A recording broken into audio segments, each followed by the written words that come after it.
கர்த்தருக்கு ஸ்தோத்திரம். கர்த்தருக்குள் பிரியமானவர்களே, இன்றைய வேத வசனம்: நீ உண்மையோடும் நியாயத்தோடும் நீதியோடும் கர்த்தருடைய ஜீவனைக் கொண்டு ஆணையிடுவாய். புறஜாதிகளும் அவருக்குள் ஆசீர்வதிக்கப்பட்டு அவருக்குள் மேன்மை பாராட்டுவார்கள். எரேமியா 4:2.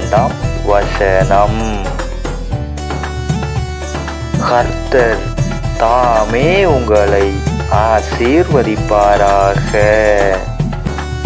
ஆமென்.